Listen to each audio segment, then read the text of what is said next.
This is the biggest misunderstanding that people have when they're trying to get their ex back that just broke up with them.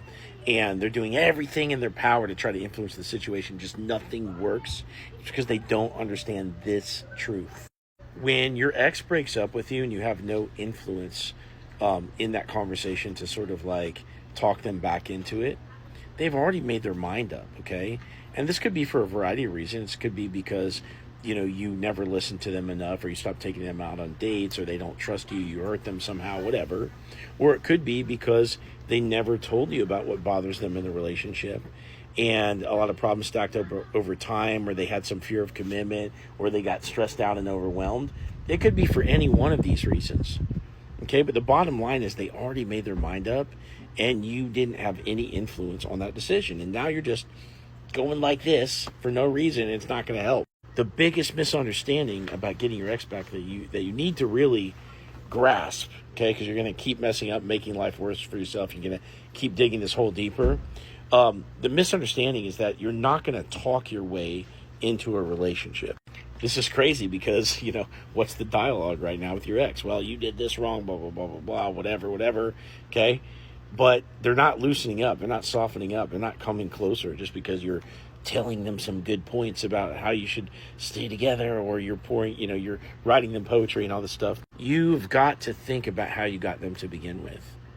You met them out somewhere, everything was happy, was fun, neither one party tried too much harder than the other one, unless you got love bombed in a toxic way or whatever. But there's this mutually equitable exchange of interest, and you just connected in a fun and lighthearted way. Now tell me any relationship other than an early stage breakup, or like between second and third month, where you break up and you have a quick talk and then you get right back together. Other than something like that, it does not exist to have a talk and then come together. What really happens is that people attract to each other by having fun. And even when there is an early stage breakup, well, they're still in the honeymoon phase, and that serotonin dopamine that's created, that high, actually is the thing that reattracts the two parties back together. It's not the talk that they have. So if you're way past that honeymoon stage with your ex, especially if it's like a 10, 20-year marriage or something like that, you're not going to have a talk and get them back into the situation. If you can't do it with a first date, can't do it with a random girl or dude at the bar, you can't do it with your ex either and expect it to work. Because this process of attraction, right? It's a thing, pulling somebody in. Is that by promising that you're going to be better later? Can I walk up to a really hot girl and be like, hey, look, I kind of got this gut. I'm like a dad bod or whatever. But like, hey, probably in about 6 months, I'm going to have a six-pack, cross your fingers. But probably in about 6 months. Why don't you give me your number now? Think of it as an investment, girl. Yeah. Like, you're not going to talk your way into attraction, right?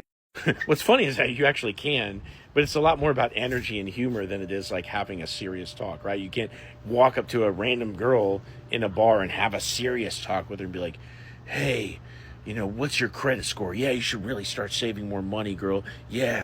Or even when you think about maybe having a connective moment with somebody, like maybe you meet somebody at the bar and you're going deep and you're talking about like aliens and shit like that. If all you do is stay in that sort of like theoretical space where you're, getting really lofty with ideas and you're connecting on this deep level about like philosophy and all this shit, but you never break it up and like crack some jokes and like get the vibe back up, you're not walking away with that person's number. If you do, they're not answering your call.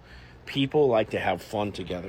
So you need to understand how this shit really works. Doesn't matter how much they love you. Doesn't matter what's going on. Doesn't matter if you have businesses, kids together, decades together. It does not matter. You're not going to have a talk back into the relationship. You're going to have to attract them the same way you would with somebody exactly brand new. Now, if you want my help with this process, click here, and set up a call with me. Tell me your story, and I'll give you a step-by-step plan to get your ex back.